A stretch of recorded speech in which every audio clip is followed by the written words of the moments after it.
afternoon. Very warm welcome to all of you. I understand we're not the only show in town this afternoon or on television, but I am so grateful that you have found your way here this afternoon. I am Doug Vansel, Associate Pastor for Music and Worship here at First Baptist Church. And on behalf of Terry Vansel and Baker Larimore, I want to say what a privilege it has been for us to work with our choirs and musicians over the past several months on this presentation, this 50th anniversary presentation of Celebrate Life. If you have sung in, played for, been a chaperone, been a parent who fed youth choirs, ran lights, sound for Celebrate Life sometime over the last 50 years, I would like for you to stand, please.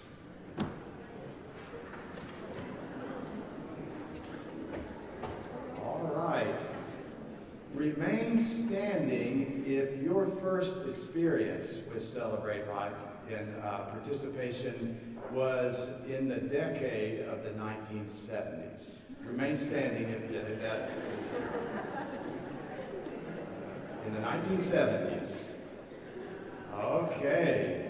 You are definitely our honored guest, and you might see some of the choir or instrumentalists standing with you. Finally, if you were a part of the very first presentation of Celebrate Life in this church, which, by the way, I understand, was deemed too risky to do in the sanctuary, so it took place in the fellowship hall in 1973. Would you remain standing?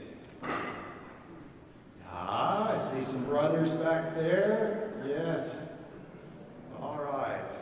Well, thank you so much. Please be seated. When you came in this evening, I hope you received three things. First of all, a warm greeting from one of our deacons. Secondly, a printed program, a printed order of worship. And thirdly, a communion cup. That looks like this.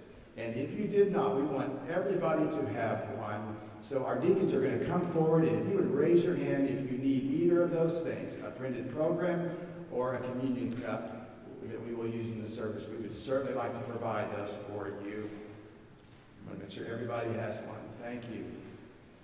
Your printed program has in it a lot of the text of the songs that we are singing tonight. And when you see a text that is bold and italic in print, that is a signal for you to participate in singing with us. And I hopefully will turn around and indicate that to you, but if I don't, you just sing anyway. And many of you know all of this music from memory. So if you have discussed this with everybody who's sitting around you, and it's okay with them, you can sing other parts of the music too. Otherwise, listen to the choir and then sing when it's indicated in the program. And the communion cups, when we get to In Remembrance of Me, we are going to take communion, and Pastor Allen will come to the communion table and symbolically prepare the elements, the bread and the cup, and he will signal to you to take this together while we're singing together in remembrance of me. Now, these cups, they have two sides to them, and you need to, it's very important that you start out with the bread side facing you.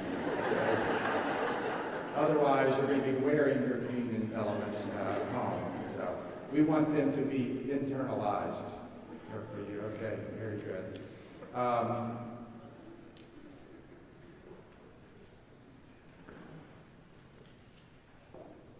have notes. Yes. All right. In the 1970s, the publishing arm of our denomination spared no expense to provide its thousands of churches for the very best Bible study, music, missions, resources, and curriculum.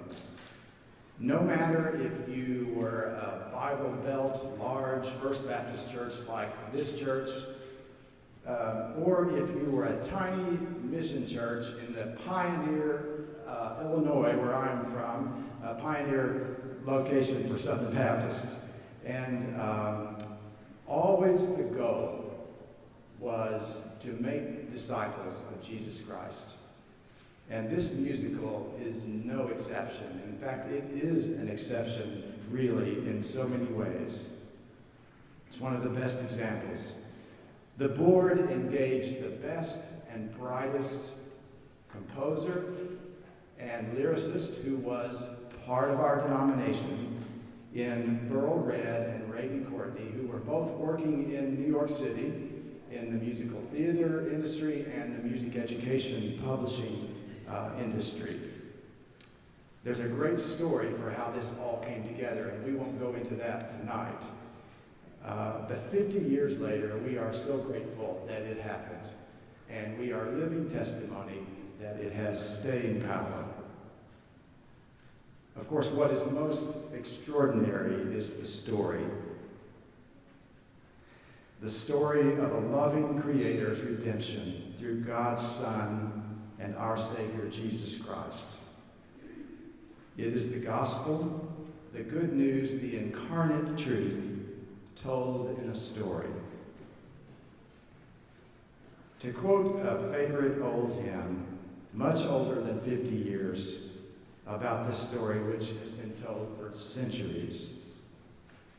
I love to tell the story. For those who know it best seem hungering and thirsting to hear it like the rest. I love to tell the story, for some have never heard the message of salvation from God's own holy word. Please pray with me.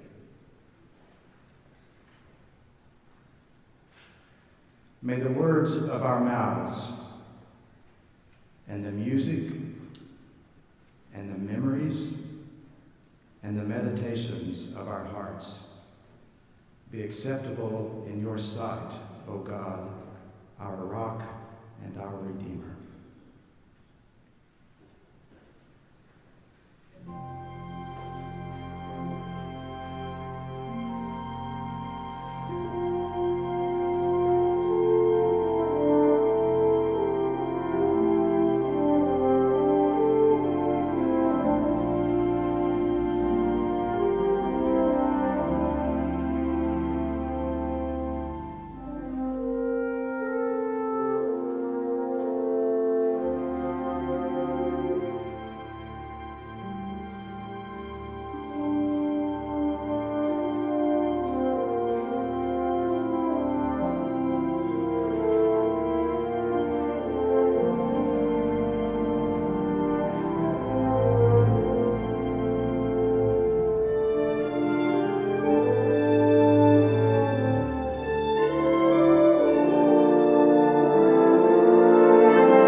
good news. This occasion is more festive than any other celebration. This is the celebration of life. Life with a capital L. The life. His life. Perhaps we'd better explain what we mean. Let's show them what we mean. Yes, we'll show them what there is to celebrate. Listen, everyone, and we will tell you the truth. You know, he said, "You shall know the truth, and the truth shall make you free."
In the beginning.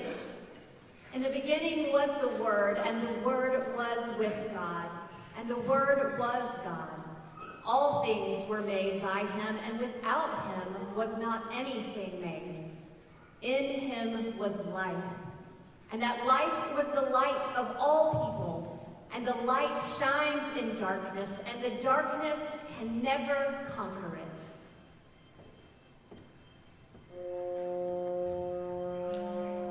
God sent the word to a young woman who lived in a small village in Galilee. The woman's name was Mary.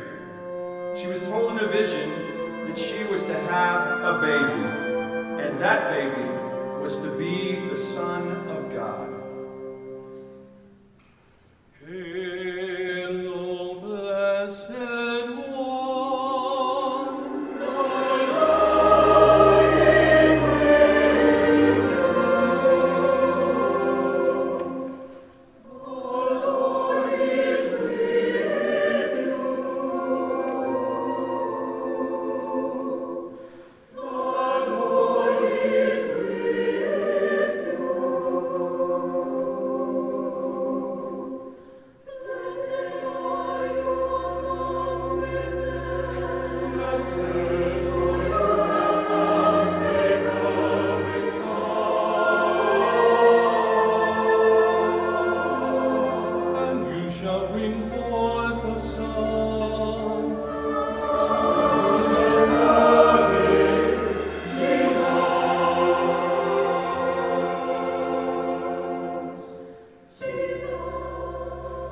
He shall reign over the house of Jacob forever. And of his kingdom there shall be no end.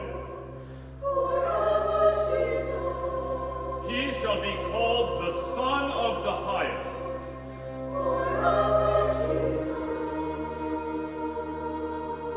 And of his kingdom there shall be no end.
You can imagine the thoughts that must have raced through Mary's mind.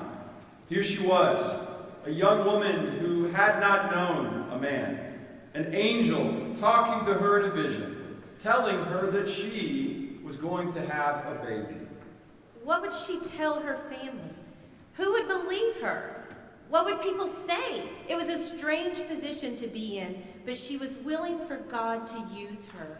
She knew that what was to happen to her was divine, and she was filled with wonder. Thank you.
time, the Emperor Augustus made a law that everyone throughout the Roman world was to be counted. They had to return to the home of their ancestors. So everyone went to their town. Joseph went to Bethlehem to be counted because he was a descendant of David. And Mary, who was betrothed to him, went with him. She was expecting a child, and while they were there, the time came for her baby to be born. There were so many people in Bethlehem that there was no place for them to stay. So they found a place in a stable behind a crowded inn. She gave birth to a son, her firstborn. She wrapped him in soft, swaddling clothes, kissed him, and laid him in a manger. Not far from Bethlehem, there were some shepherds out in the fields watching their flocks, when suddenly in the darkness of their night, truth was revealed to them. They were the first to know that love had been made manifest in human form. An angel told them. There was an incredibly bright light and thousands of angels singing hosannas. The shepherds were scared to death. But the angel said to them, "Be not afraid. I have good news for you. Be not afraid. I have good news for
Well, when the shepherds heard what the angel said, they forgot all about being afraid and decided to go see the new baby right away. When they found the place the angel had told them about, they went in very quietly.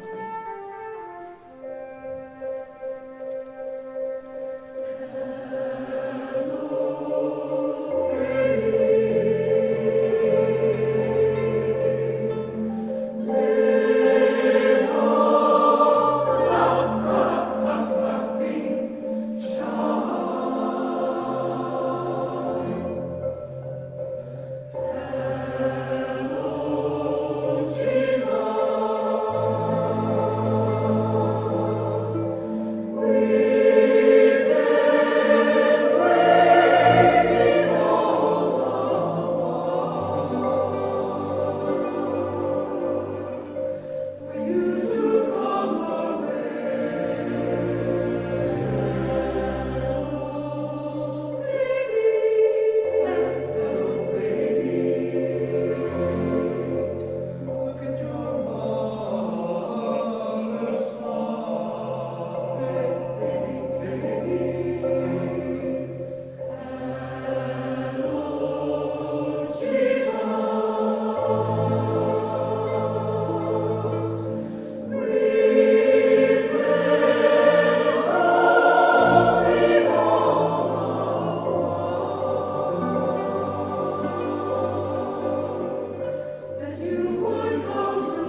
rather than have a new king who would threaten him and his family, Herod decided to kill all the babies in the region. That way, he would make sure this new king was disposed of. His scheme would have worked too, except Joseph was warned in a dream to take the baby and Mary and flee to Egypt. Eventually, Herod died, and Joseph brought his little family back and settled in Nazareth, where he set up a carpenter shop. Jesus grew into manhood, learning Joseph's trade. Years passed, and about the time Jesus was 30 years old, he was baptized by his cousin John. Afterwards, he went into the wilderness to meditate. He was gone for 40 days. For 40 days and nights he fasted, and at the end of that time he was hungry. The tempter approached him. If you are the Son of God, command these stones to be made bread. It is written, man shall not live by bread alone, but by every word that comes from the mouth of God. If you are the Son of God, then cast yourself down, for it is written, he shall give his angels charge concerning you, and in their hands they will bear you up for fear. You even strike your foot against a stone. It is written again, thou shalt not tempt the Lord thy God. All these things I will give you. All these things, if you will only follow me. Go away! It is written, thou shalt worship the Lord your God, and God only.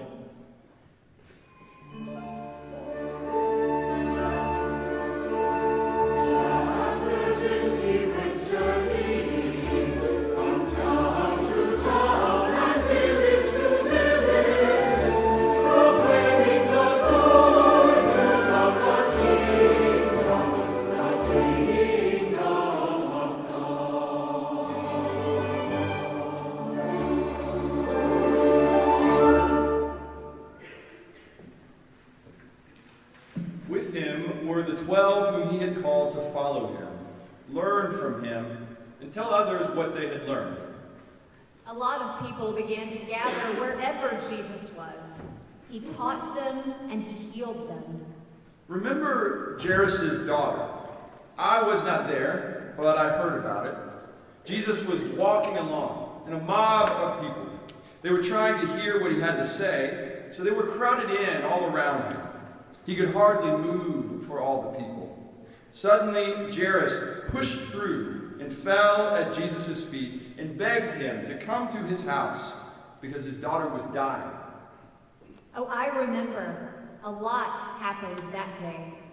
Also in the crowd was a woman who had been sick for 12 years and nobody had been able to cure her. She tried all kinds of remedies and gone to many doctors. One day she heard about Jesus and how he was a holy man who could and would heal people.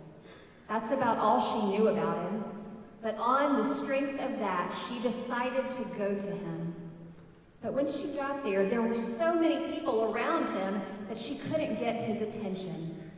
So she thought, if I could just get to him and touch him, I will be cured.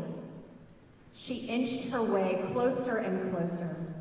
Several times she almost reached him, but the mob would sway one direction and then another. Finally, her fingers touched the edge of his garment, and she was healed. Jesus stopped, looked around, and said, "Who touched me?"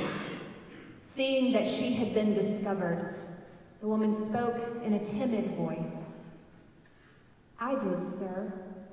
I didn't want to appear too bold, so I quietly touched you." And he looked at her, smiled, and said, "Your faith has made you whole." There was nowhere else to turn. And nowhere else to go. My body knew all the pain a body can know. When I quietly turned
this happened, then a man came from Jairus' house with the message that his daughter had died.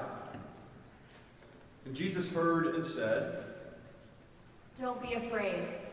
Show faith, and she will be well." Then Jesus went with Jairus to his house.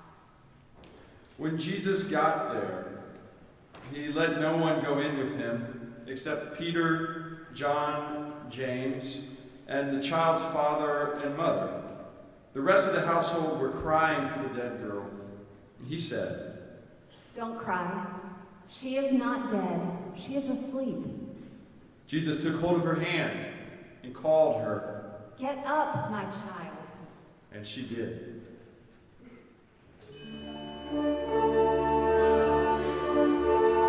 After this he went journeying from town to town and village to village, proclaiming the good news of the kingdom of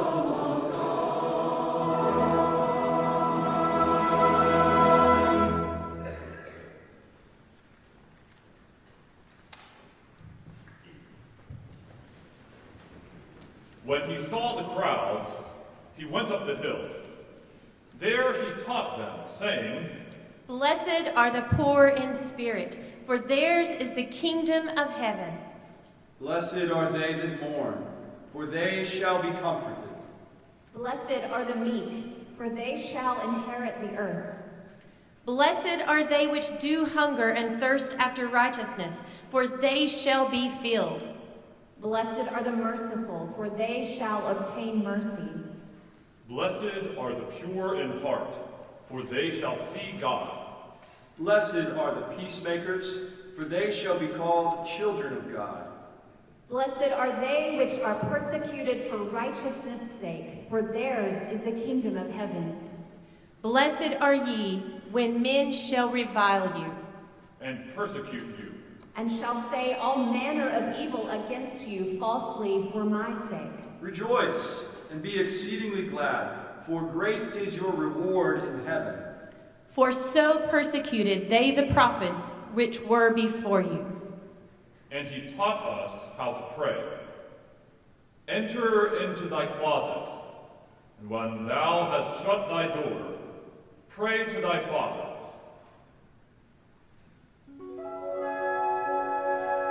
Right now, wherever you are, enter into your secret place. Let all hearts and minds unite with one mind as we pray together. Our Father, which art in heaven, hallowed be thy name. Thy kingdom come, thy will be done, on earth as it is in heaven. Give us this day our daily bread, and forgive us our debts as we forgive our debtors. And lead us not into temptation, but deliver us from evil. For thine is the kingdom, and the power, and the glory forever. Amen.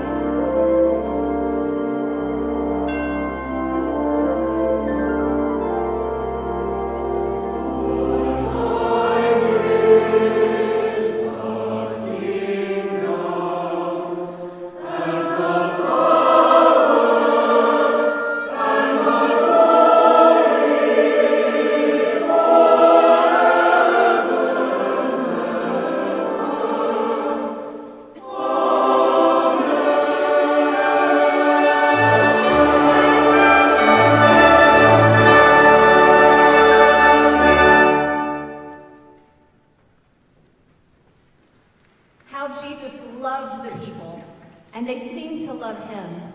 Wherever he went, crowds flocked to him, bringing those who were in pain, those who couldn't see, and those who couldn't move, and he healed them. They could move. They were no longer in pain. They could see. They were made whole. One day, there was a large crowd that followed him. He knew they were tired and hungry, so he decided to feed them. He asked Philip to get some food. Philip said, We do not have nearly enough to feed them all. But he scouted around, and all he could find was a lunch one small boy had brought. That one small boy gave what he had to Jesus. And Jesus blessed the food, passed it to the disciples, who passed it out to the people. And there were 12 baskets of food left over, and people thought, what a wonderful miracle. And it was, but there were 2 miracles that day. Feeding 5,000 was one, and a little boy hearing the teachings of Jesus and caring enough to share was the other. The whole time Jesus was with us, he knew what we couldn't know. Well, he knew so much that we couldn't know. But I'm speaking about his impending death. He told us about it several times. It always seemed to be a parable he was telling, or some far distant thing that could never frighten or threaten us. The time for Passover was near, and Jesus wanted all of us to celebrate it together. So we gathered for the last meal we were to have as a group.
Remember the time we went through the triumphant entry into Jerusalem? Well, there he was, sitting on that young donkey. The crowds cheered, most of them for bread and miracles, but they cheered and waved palms around him, and he looked like a king. Except, as I remember it now, he didn't wave or even smile to the crowd. He kept his head bowed, as though it had all the error and lies and pain in the world pulling it low. Perhaps he could hear how close those cheers and hosannas were to jeers and curses. Cheers and curses. Cheers and curses. He died that day. He walked straight down that road with all sorts of resolve, and he died. And I cried every step of the way without shame because my grief was holy. I knew every step he took had been walked by millions, marching through the valley of the shadow, but he died for them all. Over all those broken stones and black thorns, and he walked it alone. I thought, how can I bear not having him with us? I felt as I walked through the crowd that I shouldn't weep. For what reason, I can't remember. The tears in my eyes formed prisms so that I saw hundreds of him walking away to die. All the grasses bent their heads and the wind blew a sad, sad refrain, and I watched him walk to the altar again and again. His whole life had pointed into this eventuality. He died. Why was he so abused?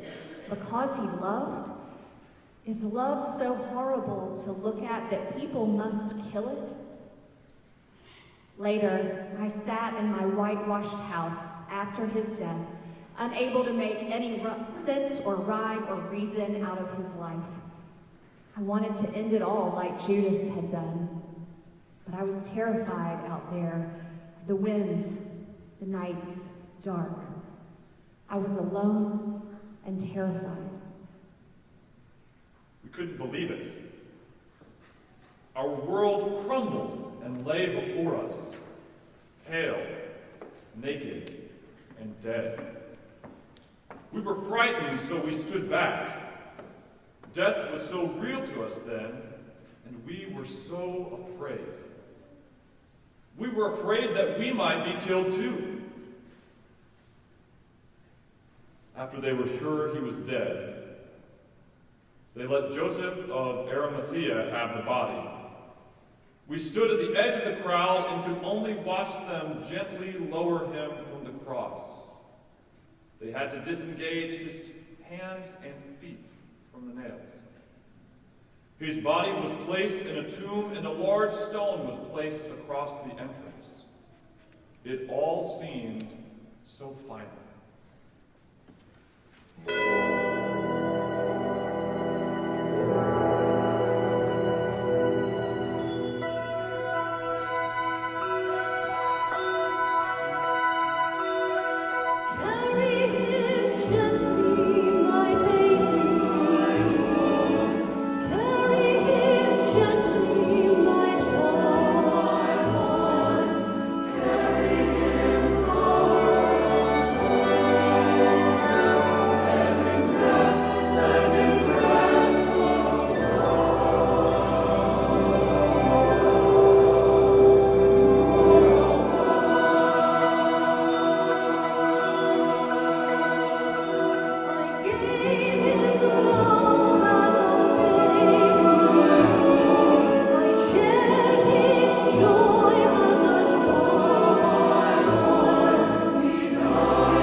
That Sunday, 3 days after they buried him, some of the women went to the tomb, intending to anoint his body.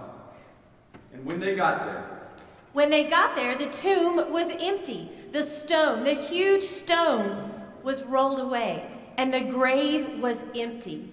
Mary Magdalene was still so wrapped up in her grief over the death of Jesus that she could only think that someone had stolen his body.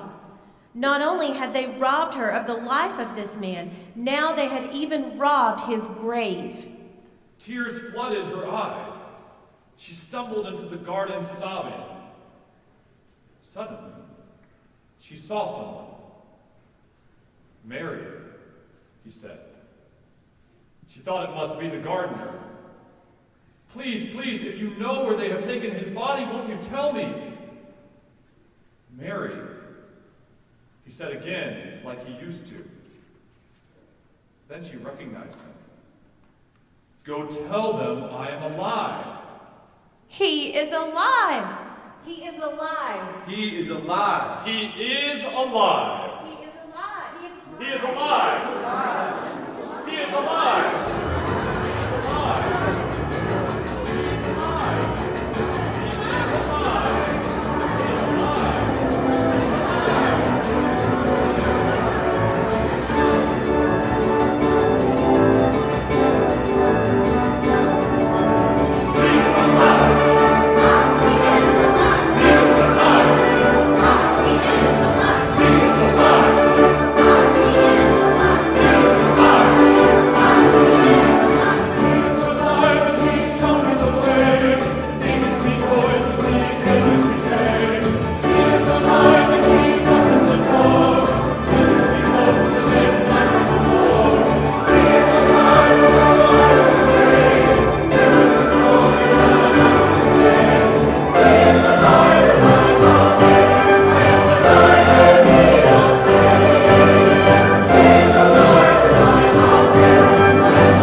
and over again to me the wonderful words of life.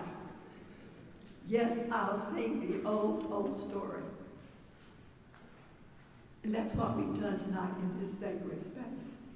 We moved upstairs. And we are in this sacred space. And that's what happened. When Jesus was born, there was an explosion of truth like none other that has ever been known or will ever be known by mankind. His love destroyed sin and death, and at the same time radiated the entire world with his love. His way offered salvation to desperate, lonely, hurting people. His love turned enemies into brothers, pain into joy, and death into life.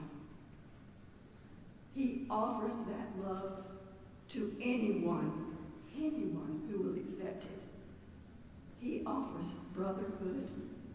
He offers hope. He offers salvation.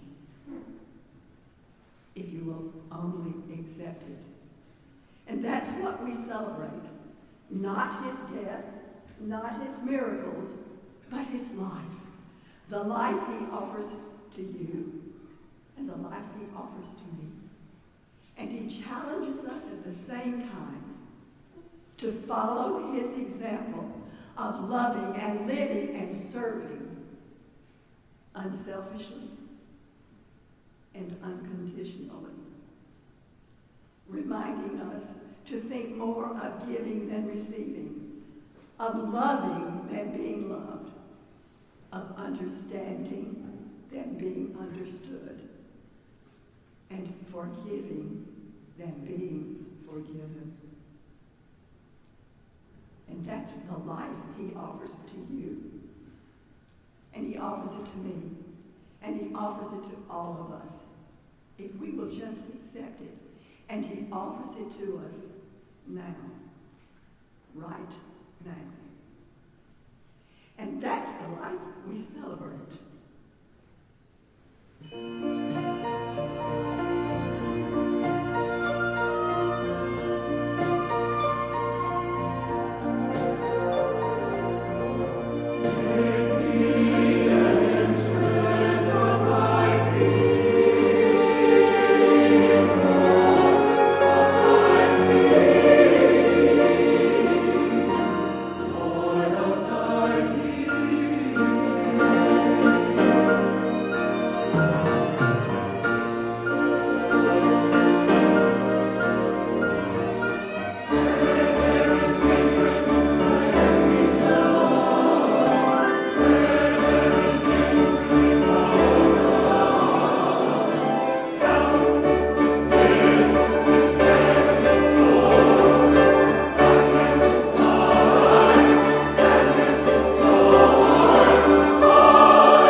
We are so grateful for the gifts of all who have led us, for Doug Bansell, Terry Bansell, Baker Larimore, our sanctuary youth and children's choirs, our musicians, for Joy Brandon and her wonderful leadership, all of our narrators. Will you join me in celebrating these good gifts shared in this place tonight?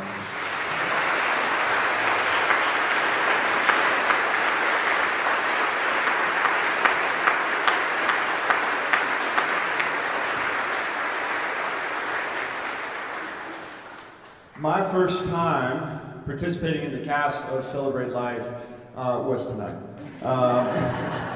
And it was only because my dear brother, Scott Lyle, was not able to make it. But I am so grateful to join the ranks of those of you that stood and that sang and that rehearsed the words and the melodies again and again, and will carry them with you as you go tonight. Because that is the story that we celebrate. That is the story of Christ's life and resurrection. It is a story that we are invited to take on in our lives. And it is not a once upon a time story. It is again and again and again. And it is made new even in your life this day and this season. So go in the peace of that, the joy of that. And as one expression of that, here in just a moment, we are going to participate in that wonderful ritual of the Easter egg hunt with our children, and also a reception on our lawn. And so we would encourage you, if you are able to exit out the back, to find the reception there on the lawn. And if you require or prefer a ramp, you can exit out this way and circle around and meet us. But in just a moment, during our postlude, as most of us exit this space, we are going to invite our children and our families to stay right here where you are. You'll receive some instruction from Autumn, and you'll know better what to do and how we'll keep it as organized and safe as possible. But once again, thank you so much for your presence here tonight. Please stay and share in the joy and the love and the peace that we have known so fully from our time together. And remember that it is loose in this world through your very lives. So go in peace to love and serve the Lord.